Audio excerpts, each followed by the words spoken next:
Your true wealth is your time and freedom. Money is just a tool for trading your time. It's a container to store your economic energy until you're ready to deploy it.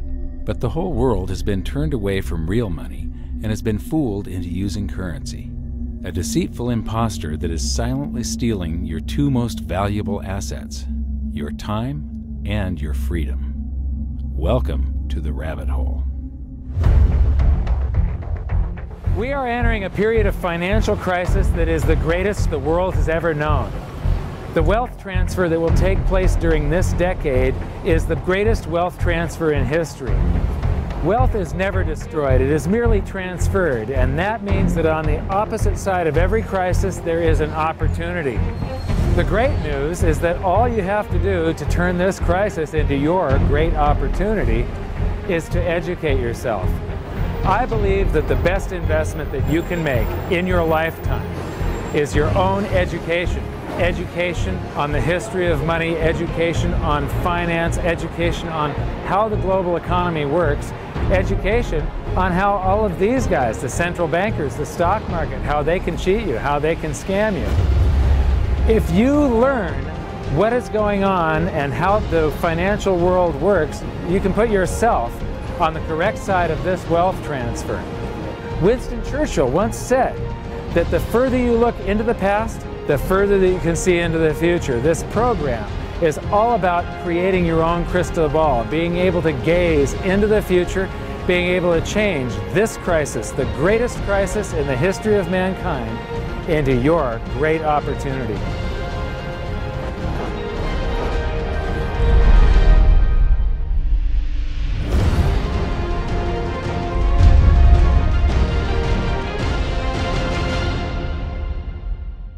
The hidden secrets of money, some of them are hidden in plain sight. They're like right in front of you. The way the monetary system works is something that isn't actually hidden away from all of us. It's out in the open, but it's complex and people just they can't see how it works. It's hard for them to imagine that we're living in such a hoax. Others are meant to be secret, but the truth is slowly coming out, like the Federal Reserve being a private corporation and not really part of the U.S. government. But when I started studying this, what I found was that there was no place that I could point people to where they could get it all in one spot. And so I basically decided to write my book about it and consolidate monetary history, economics, the markets, fundamentals of gold and silver. There's a lot of smoke and mirrors in economics, and I've sort of made it my job to lift the fog for people.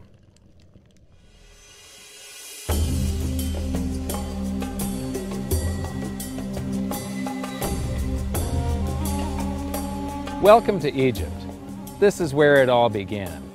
Roughly 5,000 years ago, the Egyptians started using gold and silver as their predominant form of currency. But it was not yet money. The pieces of gold and silver that they were using were odd sizes and weights, odd purities, so it still was not interchangeable, where each unit is the same as the next. This meant that nothing really had a price yet. You couldn't put a price of so many coins on something because they didn't have coins yet. Trade was still difficult. It was still a guessing game when it came to the exchange of values. One of the reasons that we are in the financial mess that we are today globally is that people do not understand the difference between currency and money. Currency is a medium of exchange, a unit of account. It is portable, durable, divisible, and something called fungible. Fungible means that each unit is the same as the next unit. A dollar in my pocket buys the same amount as a dollar in your pocket. Money is all of those things plus a store of value over a long period of time. Even financial planners, bankers, your accountant, they don't understand the difference between currency and money.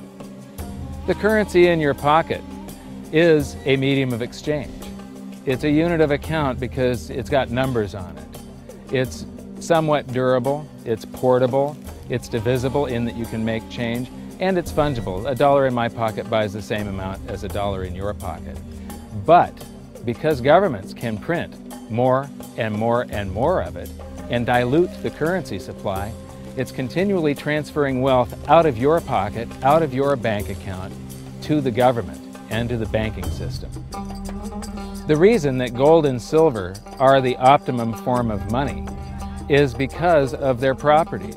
It's an easy medium of exchange because gold and silver store a large amount of value in a very small area.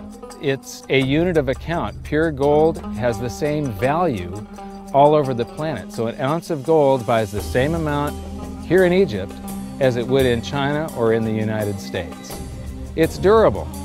The same gold that Egyptians were using in trade 5,000 years ago is still here with us today. It does not corrode.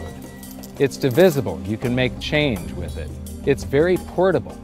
You could use something like oil as money. It's just that you can't carry around a barrel of oil on your back. It's fungible. Pure gold is the same wherever it is on Earth. Pure silver is the same wherever it is on Earth. It's limited in quantity. That's the reason that it maintains its purchasing power. Governments cannot print it. Over the last 5,000 years, only gold and silver have maintained their purchasing power. There have been thousands upon thousands of fiat currencies, currencies that are unbacked by gold or silver, and they have all gone to zero. It's a 100% failure rate. Well, fiat currency, of course, is a currency that exists at the dictate or by fiat from a government. You see, they have their printing presses, and the paper money rolls off the printing presses. And then they give it the fiat designation, which makes the currency official. It's just worthless paper. But when Ben Bernanke gives it the special sign, and they have the cult meeting at the Federal Open Market Committee meetings, it suddenly becomes currency. If you look at what's really going on, it's a con game. And so there's confidence. Well, the Federal Reserve is very forthright about what they're doing. If you read their websites, they'll tell you it's a confidence game. They tell you that there's no intrinsic value in their money. They'll tell you that they print it backed by absolutely nothing. They actually display all these facts. But if you tell somebody in the public that this stuff is created out of thin air, there's no backing whatsoever, it's absolutely worthless, it's about as valuable as monopoly money, they'll look at you like you're nuts. Is there an example throughout history of a fiat currency, a piece of paper that's unbacked by anything, surviving? Short answer, no.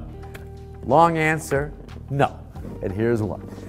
When Addison Wiggin took over at the Daily Record, when they got cranked up, Bill Warner asked him to catalog all of the fiat currencies throughout history and what happened to each of them. Addison dutifully went to work. Within a short period of time, he had gone through the alphabet. All the fiat currencies that started with the letter A were done. They all went to zero. He was halfway through the letter B, and all the fiat currencies that started with the letter B, and there were 600 of them in just the first letter and a half of the alphabet, and every single one of them went to zero. Every one. 600 fiat currencies that start with the letter A, and half of the ones that start with the letter B are 600 of these things. Not one ever came close. Would you think this one, the United States dollar, is going to be the first one after all that? I don't think so. No. No currency, fiat currency has ever survived. None. The thing about money is there actually is a fairly well accepted definition of what money is. The question is, as you apply that definition to particular things that people claim to be money, do they fit the definition? We'll just take the paper dollar, for example. How well does it perform those functions? Well, store of value. The dollar has lost 95% of its purchasing power since the creation of the Federal Reserve in 1913. So not very good as a store of value. One of the things I do is just a way to get the audience's attention is I have a slide, and there are 3 pictures on the slide. One is a pile of monopoly money. The other one is a pile of Federal Reserve notes, what Americans would call paper money. The other one is a solid gold American Eagle 1-ounce coin. And the title of the slide is, which of these is not like the other? And if you know the show Sesame Street, or you have children who watch it, it's one of the favorite vignettes in Sesame Street. And what it really is a kind of IQ test for 5-year-olds. They're supposed to look at the 3 things and look at characteristics and find the one that's not like the other. Well, I've shown this slide to groups of Ivy League University professors, and I've also shown it to, children, kind of 5 years old, my nieces and nephews and so forth. And when the professors look at it, they say, well, clearly the dollars are not like the others because gold has no role as money, and monopoly money is junk, and the American dollar is a store of value, so that's not like the other. But the children look at it and they say, well, the gold coin is not like the other because the other two are just piles of paper and the gold coin is clearly something different. So my question to the audience is, who's smarter, a 5-year-old or an Ivy League professor? Before World War I, each note that a treasury issued would say that there have been deposited with the United States Treasury $20 in gold coin payable to the bearer upon demand. The money was in the vault. The currency was a note they gave you that was a claim check, only a claim check on the money, the same as if you go to the dry cleaners and you give them your shirt and they give you a claim check for your shirt. The value is that shirt at the dry cleaners, not the piece of paper that says that you own that shirt. So our currency that circulated was the paper US dollars, and they were claim checks on money. The next hidden secret is the difference between currency and money. Money must be a store of value and maintain its purchasing power over long periods of time. As we progress through this series, you'll learn that national currencies are really a tool used by the government and the financial sector to leech away your time and your freedom by stealing your purchasing power. So rather than storing your economic energy, currencies leak. Now compare that to the gold and silver the Egyptians were using. Like I started with, it still wasn't money because it wasn't interchangeable yet. But they were on the right track, as gold and silver have proven over thousands of years to be the ultimate store of value. Gold is only formed when a star explodes, a supernova, and it stays around forever. This is one of the properties that make it the ultimate money.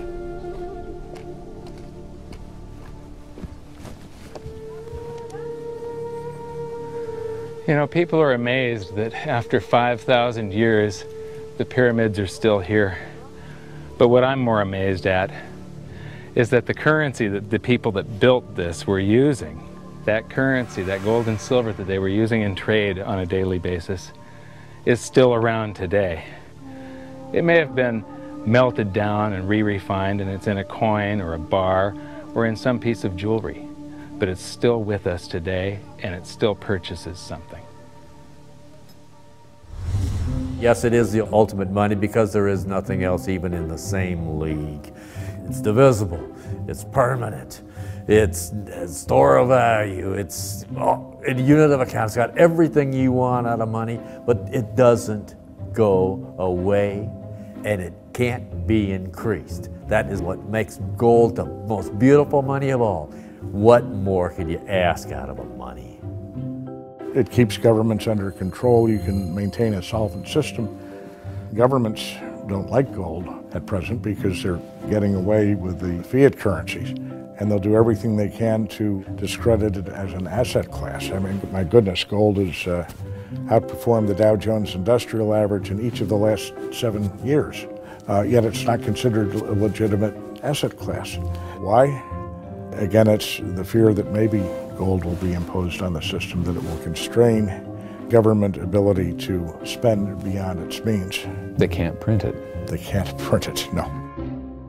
The proper definition of inflation, I use Milton Friedman's definition. Inflation is an expansion of the currency supply.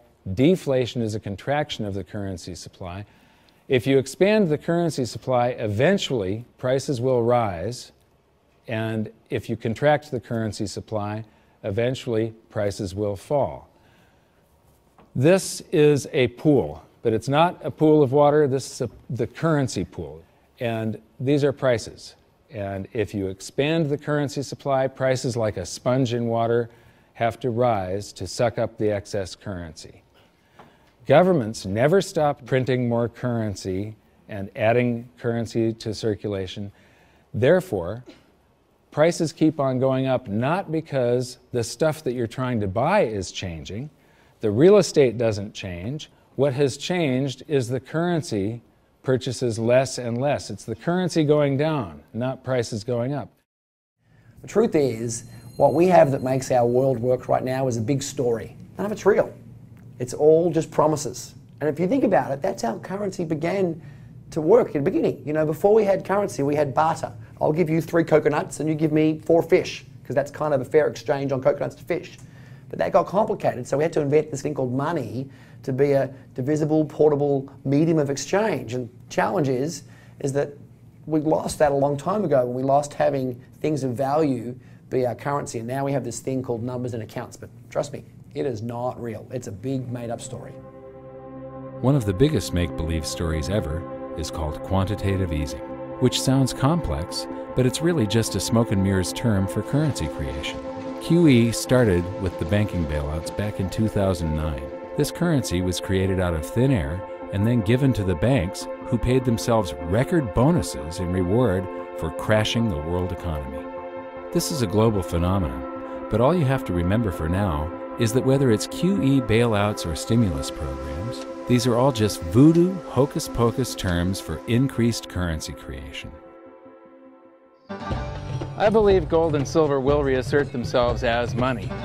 And when they do, there just isn't enough. And their purchasing power is going to go up many, many, many times. Egypt is an amazing place. There's a franticness about it, and utter chaos, especially like the traffic.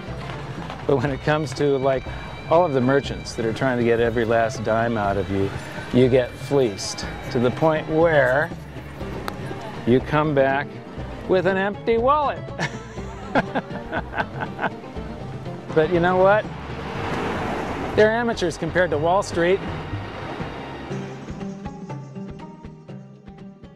In the past several years, I've spoken in many countries about the crisis that's coming, and a lot of people think that they're going to be okay in their country, that it's only going to happen to the United States or maybe the United States in Europe. But what they don't realize is that this is a global phenomenon. I got to show you something here. This is base currency in the United States. This is the number of paper dollars that exist, basically. It took 200 years to go from no dollars in existence to 825 billion. And then we had the bailouts, and then we had QE1, quantitative easing 1, then QE2, and then we had QE3, and then QE4, and then soon we're going to have QE57 and QE382. And it isn't just here.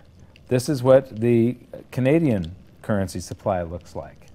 This is Australia, South Africa, Russia. Now, this starts out in just the year 2001, and this is like 18 times more currency in existence in a little over a decade. Here's Singapore, same story. Look at that, since the crisis, just bam. India, China, every government on the planet is doing this insane deficit spending and expanding their currency supplies, doing bailouts. And history shows that there is no example of this turning out well. It is sometimes amazing that we haven't experienced more inflation than we have. If they keep expanding the money supply so vastly, why aren't our prices growing faster than they really are? And the answer is that a good chunk of the money that the Fed created has been shipped overseas. I remember early in my research, I heard this expression that the Americans have exported their inflation. I thought, what is that? How can you export your inflation? Put it in a box and send it out? What do you do? Well, now I understand. You export your inflation by simply sending all these dollars that you created to these other countries, and then they send you their refrigerators and their cars and whatever, their TV sets. So you get hardware, and they get little pieces of paper. It's a great deal for the American people for a while. For a while. Sooner or later, all of those pigeons come home to roost.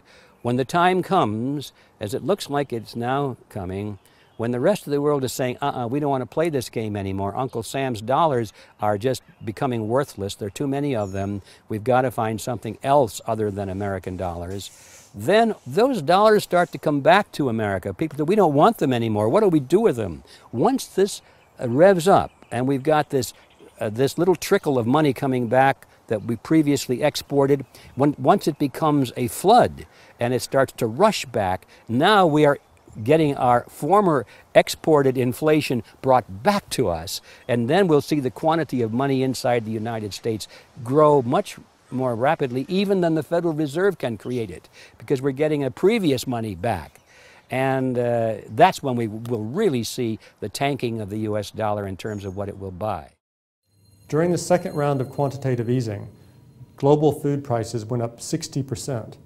And this created a humanitarian disaster for the 2 billion people on Earth who live on less than $2 a day. These people were hungry to start with, they became hungrier, and some of them started overthrowing their governments in North Africa and around the Middle East. So quantitative easing was the spark that ignited the Arab Spring.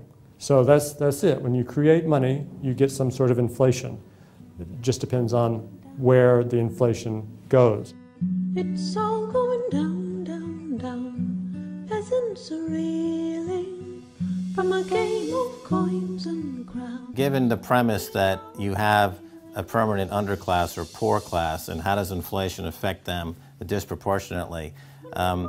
It affects them basically in the percentage of their income that goes to food.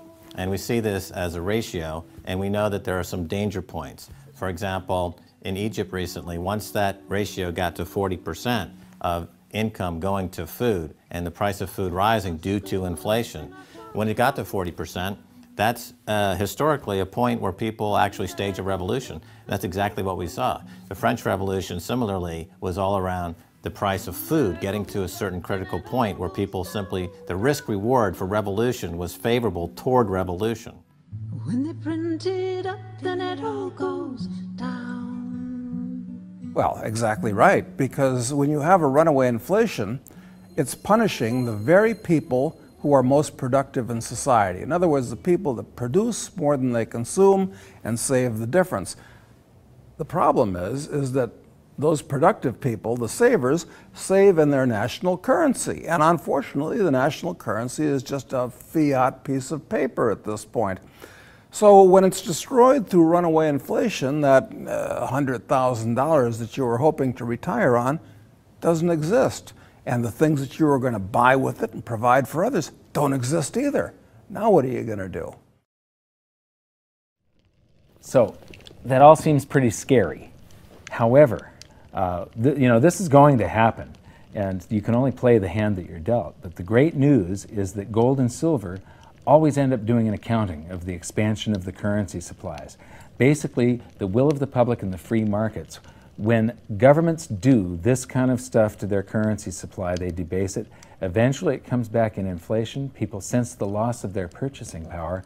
They rush back to gold and silver, and they bid the value of the gold and silver up in the country until it meets or exceeds the value of all the currency in circulation. This is a process that's been going on over and over again throughout history, except this time it's happening on a global scale. It has never before happened in all countries at once.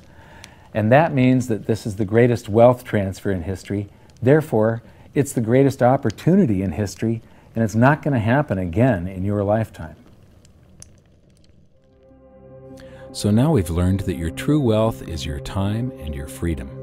Money is a trading tool that stores the economic energy that is your time and freedom, whereas currencies leak them away. Gold and silver are the ultimate money simply because of their properties. Fiat currencies are based solely on confidence and always return to their intrinsic value of zero. Governments don't like gold because it imposes restraint. Rising prices are a symptom of an expanding currency supply, and gold and silver always account for an expanding currency supply. So that's it for this episode. Join me next time as we begin to investigate how monetary history just repeats and repeats, and how gold and silver always win the battle between currency and money. Until then, my challenge to you is to stop calling currency money. It's a crucial first step towards setting your mind free of all this economic voodoo and changing your context. You can learn more by watching the bonus features on our website, and if you have any questions, you can post them there, and we'll answer some of your questions in future bonus features. So good luck, thanks for watching, and we'll see you next time.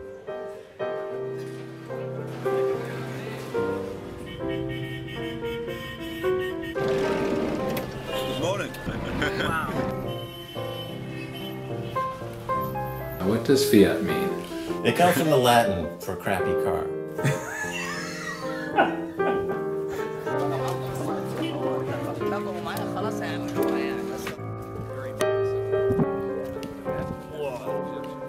In the desert in a suit. My camel died.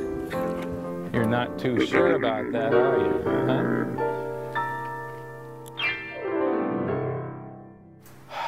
I am ready for a good long nap. Hi, welcome to this bonus feature for the very first episode of Hidden Secrets of Money. And this is currency versus money. So that's the major topic that